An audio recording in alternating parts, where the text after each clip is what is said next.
আপনি পেজ চালান আর এই ভুয়া কথাগুলো শুনেননি, তা একদম হতে পারে না। কিছু পেক কথা যেগুলো এখনকার কন্টেন্ট ক্রিয়েটররা বের করেছে অথবা যে ছোট ছোট ইউজাররা বিশ্বাস করে দেন, আজ আমি সেগুলোই প্রমাণ করে দিব। আমাকে জিজ্ঞেস করে, আপু এক ফোন দিয়ে কি 2টা পেজ চালানো যাবে? হ্যাঁ, এক ফোন দিয়ে 2টা কেন, 100টা পেজও চালানো যাবে।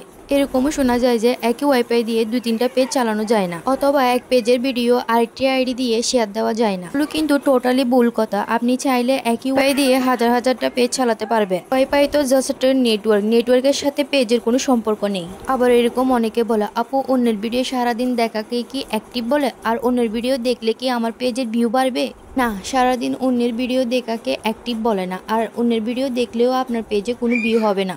পেজে অ্যাক্টিভ থাকা হলো সারাদিন আপনাকে 3-4টা রিল আপলোড দিতে হবে, আপনাকে যারা কমেন্ট করে কমেন্টের আনসার দিতে হবে। আবার অনেকে বলে, আপু আমি নিজের পেজ থেকে কি নিজে ভিডিও শেয়ার দিতে পারবো? না, এরকম করা যাবে না। নিজের পেজ থেকে নিজে ভিডিও শেয়ার করা যাবে না, এবং কি অ্যাডমিন আইডি থেকেও কোনো ভিডিও শেয়ার করা যাবে না। আবার এরকম অনেকে বলে যে নিজের ভিডিও নিজে দেখলে নাকি ভিউ কমে যায়, রিচ কমে যায়, আইডিতে নাকি সমস্যা হয়। এগুলো টোটালি ভুয়া কথা। নিজের ভিডিও নিজে দেখলে ভিউ রিচ কোনোটা কমে যায় না। আবার এরকমই বলে যে নিজের পেজের লিঙ্ক হোয়াটসঅ্যাপ মেসেঞ্জার কোথাও শেয়ার করলে কি পেজে কোনো সমস্যা হবে, ইস্যু চলে আসবে?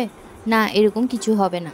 আবার এরকমই শোনা যায় যে একই ডিভাইস বা মোবাইল দিয়ে কয়টা পেজ চালানো যাবে। একই মোবাইল দিয়ে তোমার যে কয়টা ইচ্ছা পেজ আইডি চালাতে পারবে, এইটা কোনো সমস্যা হবে না, এবং সেই আইডিগুলোতে তুমি তোমার ভিডিও শেয়ার করতে পারবে। তো আপনারা নিজ মতো কাজ করে যান, কোনো ভুয়া কথাতে কান দিবেন না। আল্লাহ হাফেজ।